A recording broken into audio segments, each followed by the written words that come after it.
I stepped into the courtroom and heard it immediately. My boss, Marcus, was laughing.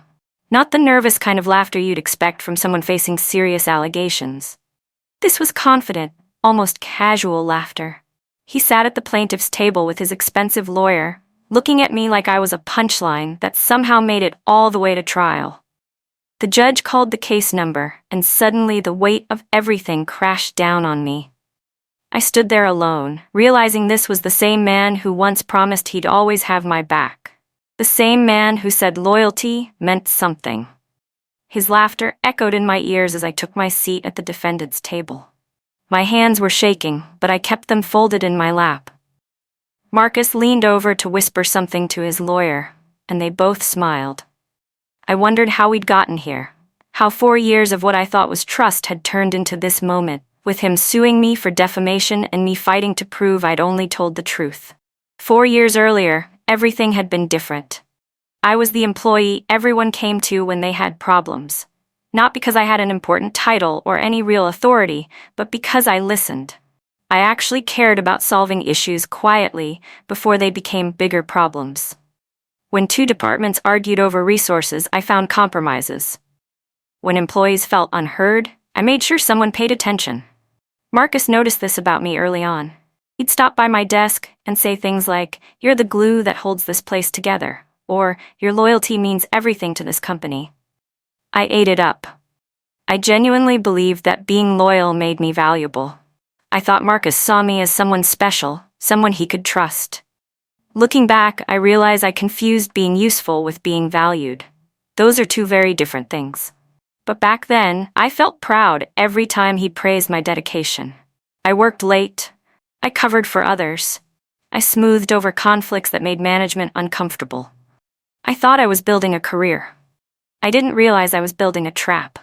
The first time Marcus asked me to cross a line, I didn't even notice I was crossing it.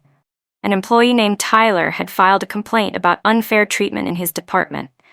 Nothing illegal, just concerns about favoritism and communication breakdowns. Marcus called me into his office and closed the door. "I need you to talk to Tyler," he said, leaning back in his chair. "You're good with people. Just reassure him that we're taking this seriously. Help him understand that sometimes these things take time to resolve." It seemed reasonable. I thought I was helping. I met with Tyler in a conference room and told him the leadership team was reviewing his concerns. I promised things would improve. I believed what I was saying. Tyler seemed relieved, thanked me, and went back to work. The complaint quietly disappeared. Marcus thanked me for being a team player. I felt good about resolving the situation peacefully. I didn't realize I'd just become a buffer between employees and accountability. I didn't see that I was being used to make problems go away without anyone actually solving them. After Tyler, there were others. More complaints, more private conversations, more promises that things would change. But nothing ever actually changed. I'd sit with employees who were frustrated, scared, or angry. I'd listen to their stories and assure them that management cared. Then I'd report back to Marcus, and he'd nod thoughtfully and say, "Thanks for handling that." The employees would leave feeling heard, at least temporarily. But weeks would pass, and the issues they'd raised would still be there. Some of them would quit, others would just go quiet, defeated. And somehow, I was always the last person left holding their stories. I started noticing a pattern. The problems were real, but the solutions never came. Marcus stayed smiling and unbothered. The company kept running, and I kept playing mediator, thinking I was helping everyone when I was really just helping him avoid responsibility. I told myself it was fine. That loyalty meant sticking through difficult situations. That good intentions counted for something. I was wrong about all of it. One afternoon, a coworker named Bryce pulled me aside in the break room. He looked uncomfortable, like he was about to say something he knew I wouldn't want to hear. "Be careful," he said quietly, glancing around to make sure no one was listening. "You're protecting him, not us." I laughed it off, told him he was being dramatic. I said that Marcus trusted me and that trust went both ways. Bryce just shook his head. "Just watch yourself," he warned before walking away. I dismissed the conversation immediately. I thought Bryce was just cynical, maybe bitter about something unrelated. I told myself I was different. that my loyalty mattered, that good intentions counted, that I was helping people by being the bridge between them and management. But that moment stayed with me, nagging at the back of my mind during late nights when I couldn't sleep. I'd replay Bryce's words and wonder if he'd seen something I was too close to see. That warning would haunt me later, when everything fell apart and I finally understood what he'd been trying to tell me. By then, it was too late to heed his advice. Everything broke on a Thursday afternoon. An employee named Vanessa came to my office, closed the door, and started crying. She was shaking, barely able to get words out. When she finally calmed down enough to speak, she told me she'd reported misconduct in her department 3 weeks ago.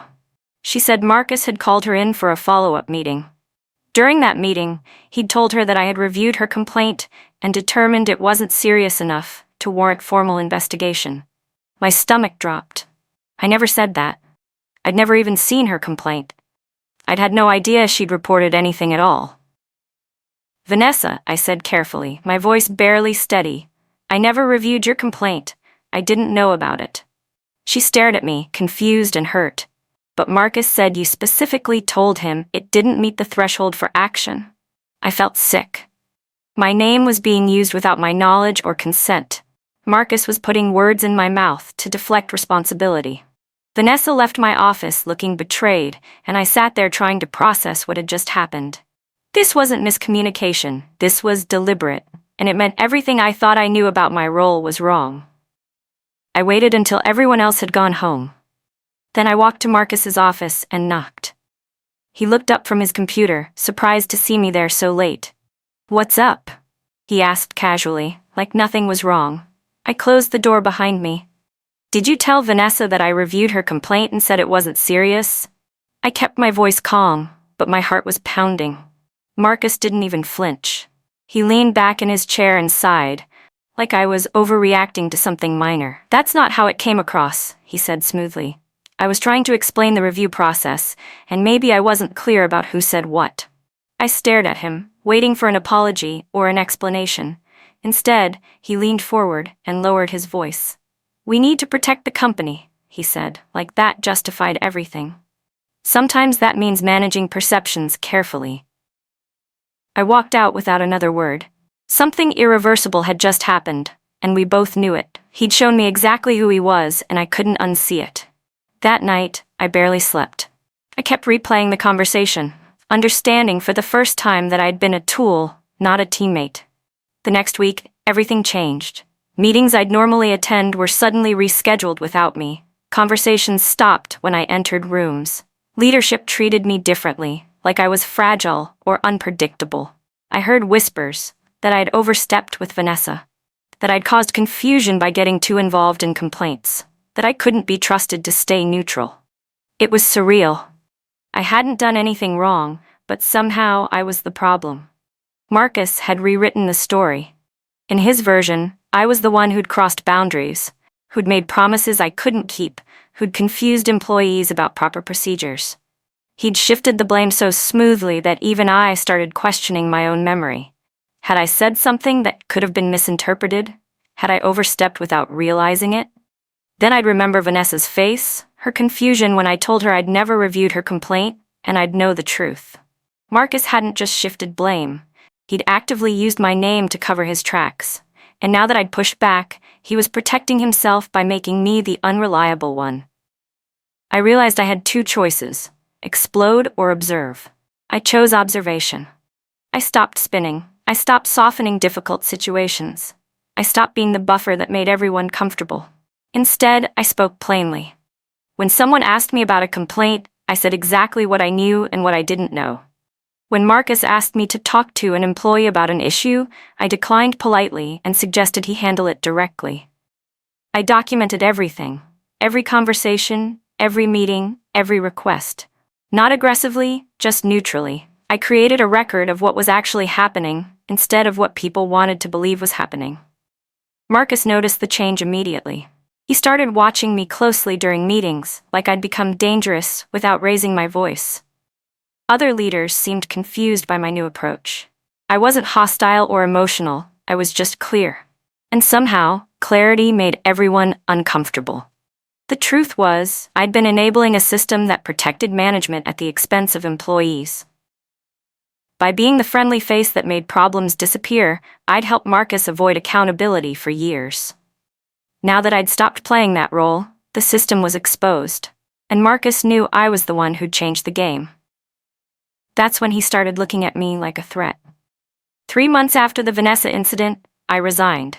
I didn't make a scene. I didn't send an angry email or file a complaint.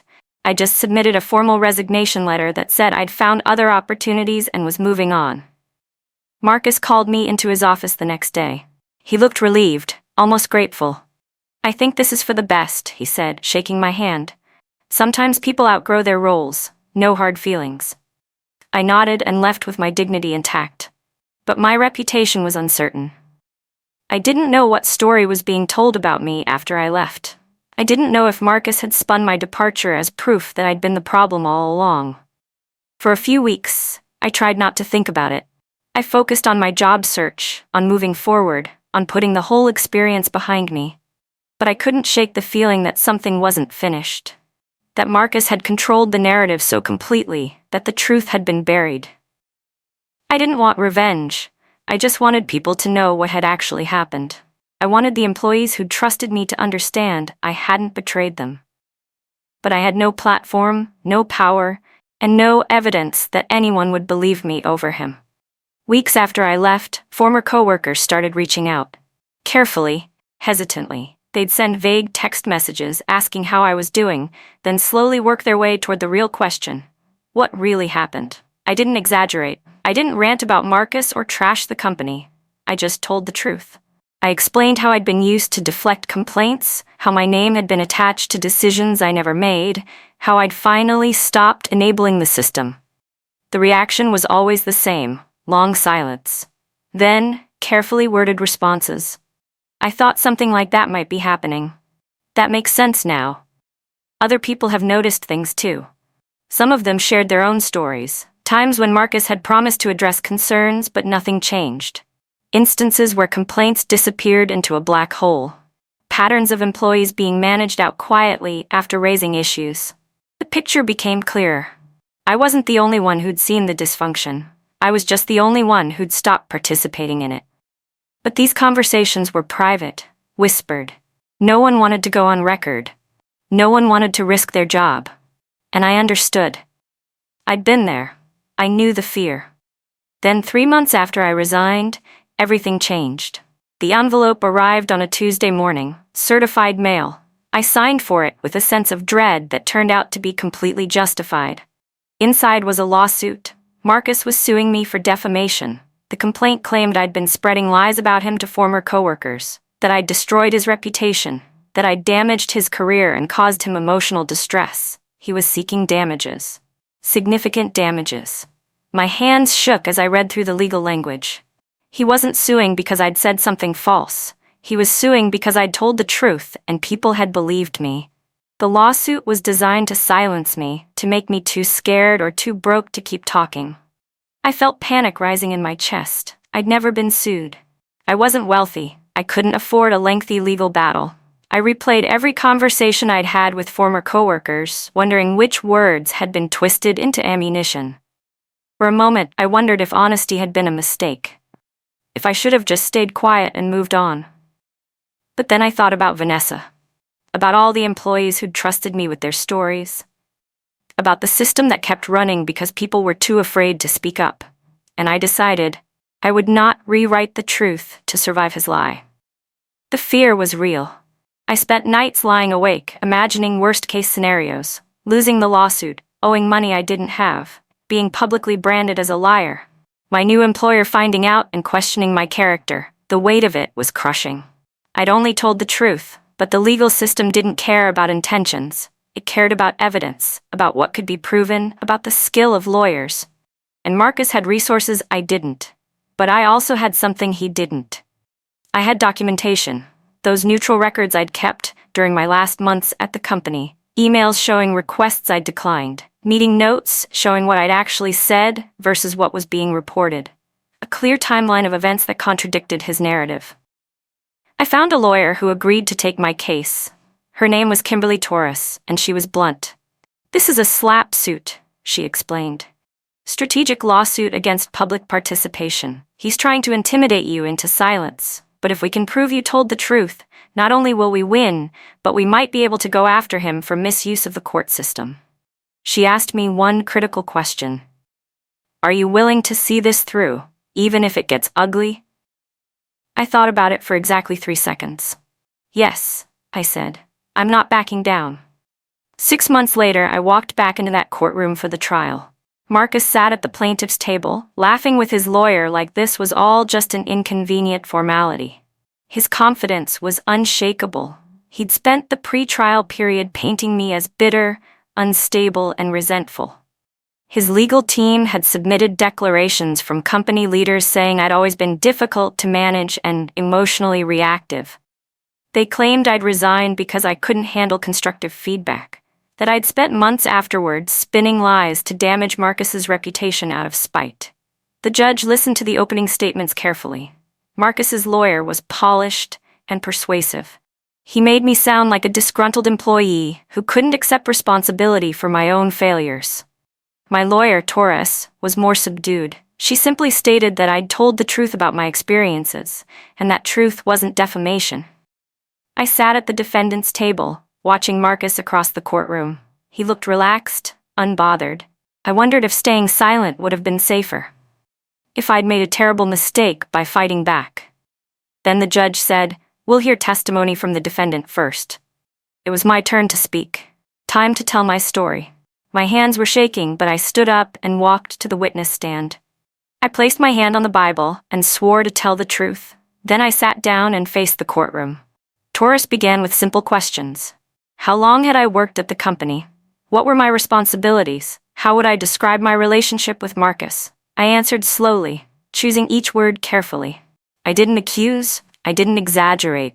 I just explained what I'd been asked to do, how I'd been told to handle employee complaints, the conversations I'd had with people who felt unheard. The moment I discovered my name was being used without my consent. I talked about Vanessa specifically, about how Marcus had claimed I'd reviewed her complaint when I hadn't, about confronting him and his response, "We need to protect the company." The courtroom was quiet. Not dramatically quiet, just tense, like everyone was holding their breath. I described how things changed after that confrontation, how I'd been excluded, how whispers started, how I'd stopped being the buffer and started documenting everything instead. Marcus stopped smiling. His lawyer objected a few times, but the judge overruled them. I kept talking, my voice steady now. I wasn't angry, I wasn't bitter, I was just telling the truth. When Torres finished, I took a deep breath. Now came the hard part, cross-examination. Marcus's lawyer stood up. Buttoning his suit jacket, he approached the witness stand with the kind of confidence that comes from years of breaking people down on the stand. But his questions were predictable. Had I been angry when I resigned? Had I felt underappreciated? Had I spoken to former co-workers after leaving? I answered honestly. Yes, I'd been disappointed. Yes, I'd felt my contributions weren't recognized. Yes, I'd talked to people who reached out to me. And in those conversations, he said, his voice dripping with implication, "You told them your boss was unethical, didn't you?" "I told them what happened to me," I replied calmly. I described situations where employees' concerns weren't addressed. I explained why I left. "But you never once considered that maybe you were wrong? That maybe you'd misunderstood?" "I considered it," I said. "That's why I documented everything, so I could verify my memory against facts." He tried a few more angles, but I didn't break. I didn't get emotional. I just stuck to the truth. When he sat down, I felt exhausted, but steady. Then it was Marcus's turn to testify. He stood and walked to the witness stand, straightening his tie. He looked confident, ready. This was his chance to tell his version. Marcus testified with the same smooth charm I remembered. He painted himself as a dedicated leader who'd tried to mentor me. He said I'd been a valuable employee initially, but had become increasingly difficult to work with. "I trusted her too much," he said, shaking his head sadly. "I gave her responsibilities she wasn't ready for, and when she struggled, she blamed me instead of taking accountability." He claimed the Vanessa situation was a misunderstanding. that he'd been trying to explain company procedures and I'd taken his words out of context, that I'd become defensive and paranoid. The judge nodded occasionally, taking notes. I felt like I was losing. Marcus was convincing, polished, sympathetic. He made it sound like he'd been the victim of my instability. Under cross-examination, Torres asked him to walk through specific timelines. When had he first noticed I was difficult? What specific instances demonstrated my supposed instability? At first, his answers were smooth, but slowly, small cracks appeared.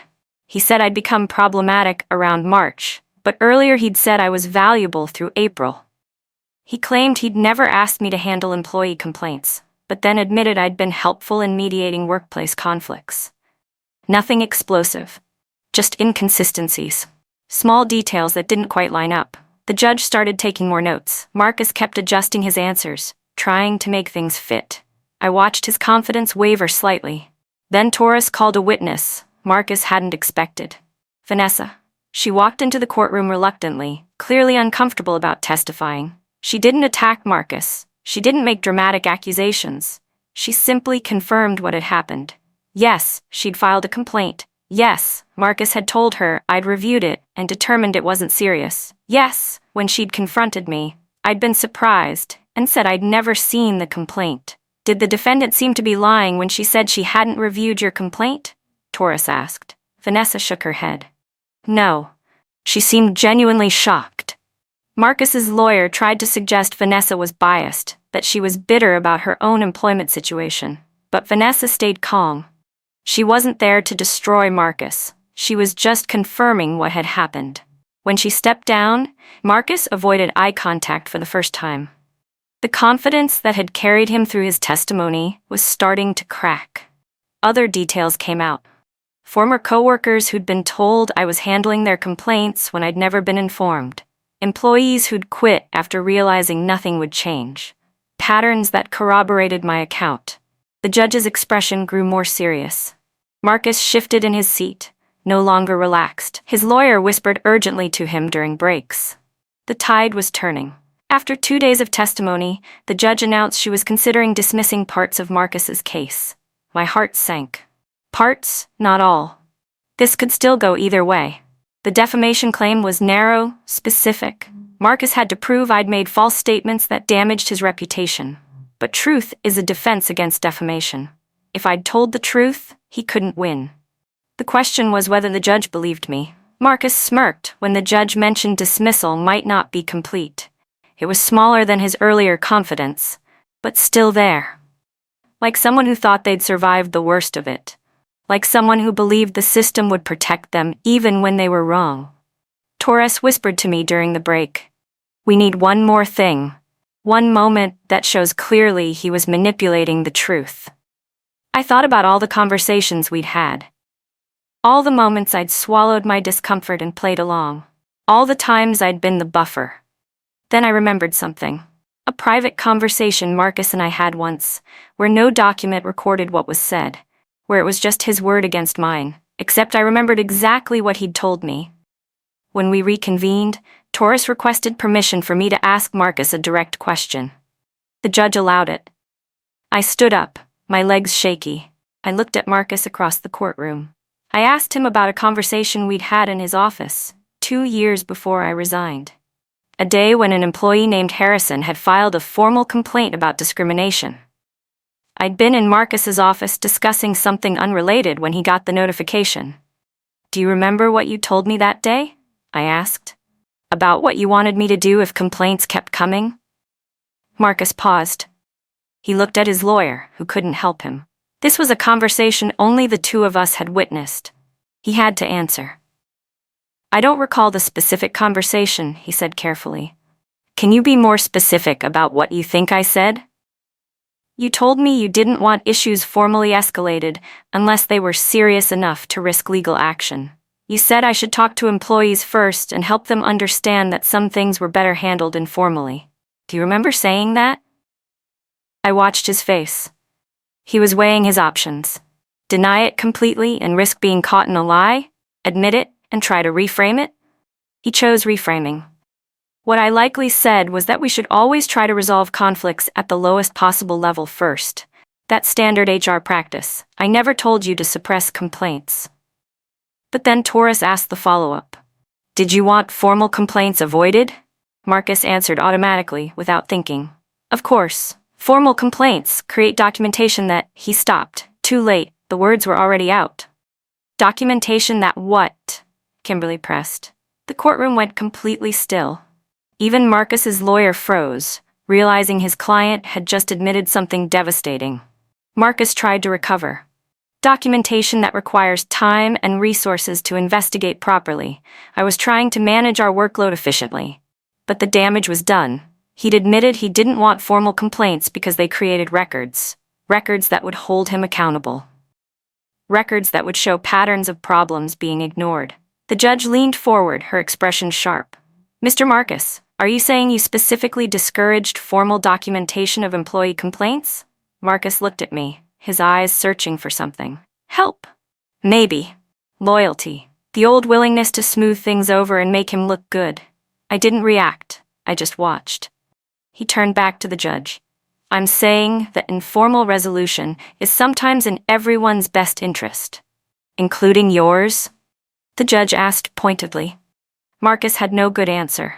He stammered something about company culture and efficiency. But everyone in the courtroom understood what had just happened. He'd confessed to exactly what I'd accused him of. Not in dramatic fashion, but in plain, undeniable words. The laughter from the beginning of the trial felt like it had happened to another person. Marcus wasn't laughing now. The judge called a recess. When we reconvened, her expression was stern. She addressed Marcus directly. Mr. Marcus, the testimony I've heard raises serious concerns about the basis for this lawsuit. The defendant has provided credible evidence that she told the truth about her experiences. Your own testimony suggests a pattern of discouraging formal complaints. That doesn't support your claim of defamation. Marcus's lawyer tried to object, to argue that the case should continue, but the judge wasn't finished. Furthermore, the evidence suggests this lawsuit may have been filed not because the defendant said something false, but because she said something true that you found inconvenient. This court doesn't exist to silence people for telling the truth. She looked at me. The defamation case is dismissed with prejudice. Additionally, I'm ordering Mr. Marcus to pay the defendant's legal fees and issuing a warning about misuse of the court system. It was calm, professional, devastating. Marcus sat frozen, his face pale. His lawyer gathered papers quickly, clearly wanting to leave. I sat at the defendant's table, not celebrating, not gloating, just relieved. It was over. The judge's words had done what I couldn't do on my own, validate the truth. Marcus stood slowly and walked toward the exit. He looked smaller somehow. Not angry, just exposed. Outside the courtroom, Marcus approached me in the hallway. His lawyer had already left. It was just him, me, and a few stragglers from the gallery. None of this had to happen, he said quietly. His voice wasn't angry, it was almost pleading. We could have handled this differently. I didn't respond, he continued. If you could clarify things, tell people you misunderstood, that it was all a miscommunication, we could both move on. I stared at him, amazed. Even now, after everything, he still thought I existed to clean up after him. He still thought my role was to make his problems disappear, to sacrifice my credibility for his comfort. The truth doesn't need clarification, I said finally. His face hardened. You realize you've made an enemy, right? This isn't over. Yes, it is, I replied. I walked away without looking back. Down the courthouse steps into the afternoon sunlight. I didn't feel triumphant. I didn't feel vindicated. I just felt free. Free from the weight of carrying his lies. Free from the belief that loyalty meant enabling dysfunction. Free from the version of myself that had prioritized being liked over being honest. Behind me, I heard Marcus on his phone, his voice urgent and defensive. Already spinning a new story, I assumed. Already trying to manage perceptions. But it didn't matter anymore. The truth was on record now. Weeks later, I heard through former coworkers that Marcus had been placed under review. The company had launched an internal investigation into his handling of employee complaints. Several people had come forward with their own stories, emboldened by the lawsuit's outcome. The investigation found patterns of complaints being deflected, informal resolutions that went nowhere, and employees being managed out after raising concerns. Marcus was eventually demoted and reassigned to a position with no direct reports, not fired because companies rarely fire people in his position outright, but defanged, stripped of the power that had let him operate unchecked for so long. I didn't celebrate. I didn't post about it on social media or call former coworkers to discuss it. I just acknowledged it quietly and moved on with my life. The truth was, I hadn't destroyed Marcus. I just stopped protecting him. That was all it took. Without someone to buffer the consequences of his actions, without someone to make problems disappear, the system couldn't hide him anymore. I'd spent years thinking loyalty meant covering for people, smoothing over their mistakes, being the person who held everything together. But real loyalty doesn't mean enabling harm. It means standing up for what's right, even when it's uncomfortable, even when it costs you something. A year after the trial, I was thriving. I'd found a position at a company that valued honesty over image management, where problems were addressed directly instead of swept under the rug, where loyalty meant mutual respect, not blind obedience. I still thought about Marcus sometimes, not with anger, but with a kind of distant sadness. He'd had the opportunity to be a good leader, to actually protect the people he was responsible for. Instead, he'd chosen to protect himself and called it leadership. The courtroom had been the culmination of years of small choices. His choice to use my name without permission. My choice to stop enabling him. His choice to sue me for telling the truth. My choice to fight back instead of staying silent. In the end, the win wasn't about the lawsuit. It was about reclaiming my voice. About proving to myself that truth mattered more than comfort. That integrity was worth defending, even when it was hard. I'd entered that courtroom hearing Marcus laugh at me like I was a joke. I'd left with something he'd never understand, the certainty that I'd done the right thing, and that certainty was worth more than any lawsuit victory. It was worth everything.